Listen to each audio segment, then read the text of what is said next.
Hi guys! So gagawa tayo ng roasted chicken barbecue boneless. Sa oven lang natin ito siya i-roasted guys kasi wala kaming grilling na pang barbecue. So ayan, i-roasted natin sa oven. So ayan, nag-cut lang ako ng chicken tight at breast part yun kasi wala kaming chicken na boneless na available. So ayan, nagmano-mano ako mag-slice ng chicken. Madali lang din naman mag-boneless ng chicken. So, gayahin nyo lang itong nasa video guys. So, ganito lang ako mag-boneless ng chicken para mas madali siya.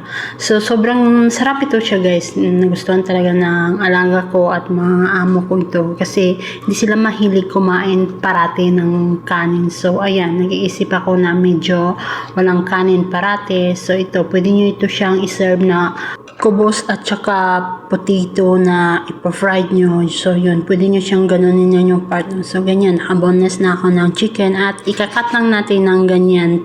Lakihan nyo lang yung pag-slice, guys. Huwag nyo masyadong sobrang maliit kasi liliit masyado yan siya. So, ganyan lang siya.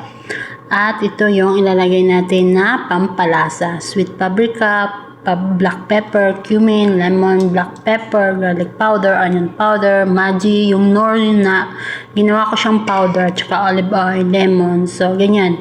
I-mekos-mekos niya lang yan siya. At so, malinis naman yung ating kamay dyan. Naghugas naman din ako bago ako nag-mekos-mekos kasi wala kaming gloves na ubos. So, ayan. Kailangan natin ng madaling paraan. So, ayan. Nilagyan ko lang siya ng clean wrap para ilagay natin sa rep for 1 hour. Mas masarap siya pag 1 hour siya na naka-marinate. So, ayan. Lagyan na natin siya at ayan na siya at tutusukin ko na siya guys kasi na-marinate na din natin ng 1 hour. So, ganyan lang yung paglagay ko. So, lagay natin ng chicken. Tapos, lagyan natin ng sibuyas. Nag-cut lang pala ako ng sibuyas na cubes dyan. So, ganyan nyo lang yung pag-cut. Pwede din naman wala, pero nilagyan ko lang siya kasi para may design din. So, ayan. Ganyan lang. Alternate lang. Chicken, sibuyas, bell pepper. So, lagyan naman na ng chicken. So, bell pepper na naman. Or sibuyas. So, ganyan din naman siya. Pa-cubes lang. So, ayan.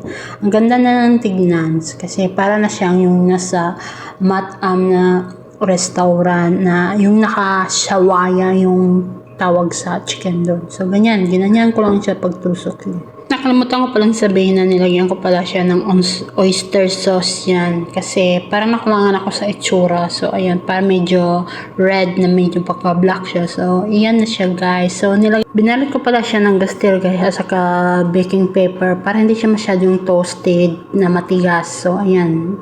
Ibinake ko lang siya